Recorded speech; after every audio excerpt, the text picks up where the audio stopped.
Hello everyone! Welcome and welcome back to my channel. So today papag-uusapan natin about errors or mga mali sa birth certificate or marriage certificate natin. Ano ba ang dapat gawin? So actually meron na po akong video nito 11 months ago and ngayon ko lang talaga na-check. Ang dami palang comments na hindi ko na na-replyan. So bale, itong video na to ay update sa topic na yon. So, for example, mali yung spelling or mali yung birth date, mali yung birthplace, mali yung address, mali yung pangalan ng parents, ganun, lahat ng mali sa birth certificate and marriage certificate natin. Ano ba ang dapat gawin kapag ganon? Ang gagawin lang po talaga natin ay ipa-correct. Mag-file po tayo ng petition for correction ng birth certificate natin or ng marriage certificate. So, saan ba ito gagawin? Pupunta po tayo sa munisipyo, sa local civil registry office sa munisipyo para magpa-correct kung saan man tayo na-register, saan man tayo na pinanganak or saan man tayo kinasal, doon po tayo na munisipyo pupunta para magpa-correct ng certificates natin. So again, lahat po talaga ng mali. Kung nakita nyo sa mga birth certificates nyo or marriage certificate ay may something talaga na mali. Mali yung address or may nawala or kung ano pa man ang ano pa man yung mga nangyayari sa birth certificate niyo na hindi na siya tama. Doon lang po talaga yun siya doon lang po talaga natin yun siya ipapa-correct sa munisipyo, sa local civil registry office sa munisipyo kung saan po tayo na register. And merong nag-comment na for example daw yung birth certificate or marriage certificate ay hindi talaga siya mabasa. Yung kasi common to siya, lalo na sa mga yung mga old birth certificates natin or marriage certificates, yung parang pag-print nila ba may problema sa ink or kung ano ba, basta hindi talaga mabasa. So ano ang gagawin kapag ganun? Punta rin po tayo sa munisipyo, the same lang po talaga yung gagawin natin. Punta sa munisipyo kung saan tayo na-register and kasi sila lang po yung may record natin. And mabibigyan po nila tayo ng panibagong certificate. Kasi naalala ko, dati kasi yung old na birth certificate ko, yung original talaga na birth certificate, yung hindi siya from PSA, medyo ano na talaga ba, sirang-sira na. Dahil sobrang old na talaga siya. So, and usually kasi kapag mag-a-abroad before, nung nag-abroad ako before, nag-require ang agency ng old birth certificate. Eh, ayun nga, sirang-sira na yung old birth certificate ko. Ang ginawa ko, pumunta ako sa munisipyo, kung saan ako na-register, kung saan ako pinanganak, and doon ako nag-request ng birth certificate. And nabigyan naman nila ako. And valid naman po yun siya kasi i-sealed po nila yun. May seal, may sealio.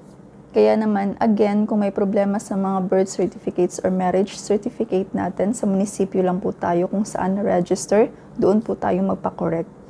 And meron din pong nagtatanong, what if sa abroad pinanganak or sa abroad nagpakasal?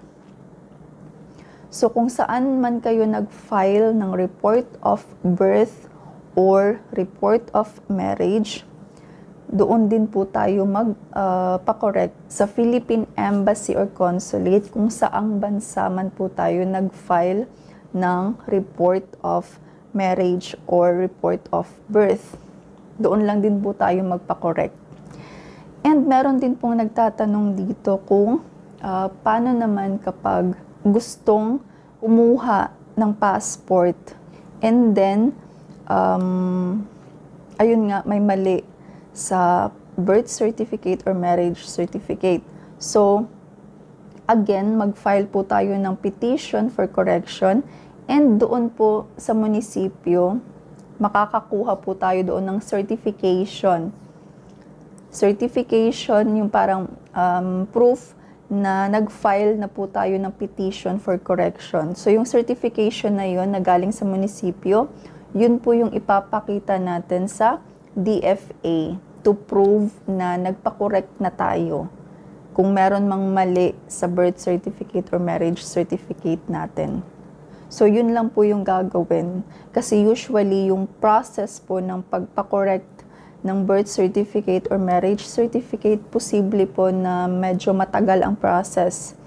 Kasi sa experience ng parents ko, nung nagpa-correct po sila ng marriage certificate, umabot po ng almost 1 year bago siya nag-appear sa PSA. So ganito po kasi ang process niyan.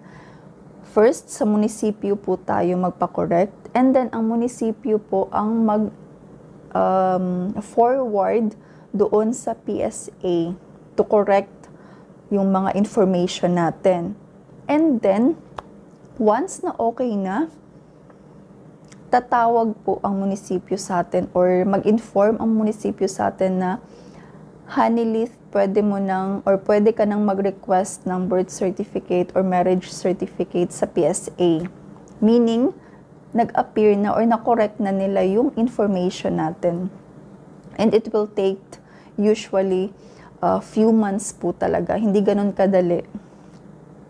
Depende na lang ata kung yung munisipyo nyo ay mabilis magproseso ng mga concern or ng mga cases. And then, ayun nga, kung kukuha tayo ng passport and hindi na natin mahintay dahil meron na tayong flight, ganun, magpa-flight na tayo, and then kailangan na natin ng passport as soon as possible, hindi na natin mahintay yung process ng correction ng certificates natin. Ayun nga, pwede po yun ipakita yung certification for filing a petition for correction. So yung certification na yun ay sa munisipyo po yun siya makukuha. Sila po ang magbibigay nun. And yun po yung ipapakita natin sa DFA.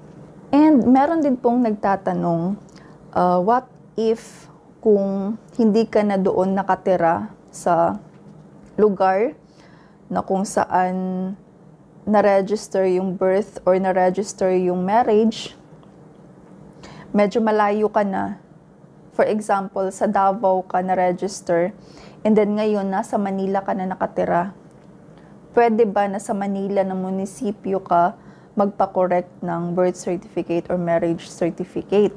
Ang maganda pong gawin ay punta po kayo sa Manila na munisipyo, kung saan man po kayo ngayon nakatira. Punta kayo doon ng munisipyo and magtanong kayo kung pwede bang doon ipa-correct. Baka pwede, 'di ba? Baka sila yung mag-forward doon sa Davao or kung saan man kayo na-register, baka sila na mag-forward doon na gusto nyo magpa-correct, ganon. And then, yung Davao na ang mag-forward sa PSA. Mga ganong process, hindi natin alam. So, ang maganda ay diretso po talaga tayo sa munisipyo magtanong para sila po yung mag-guide sa atin, sila yung mag-instruct sa atin kung ano ba yung dapat nating gagawin. So, ayun po.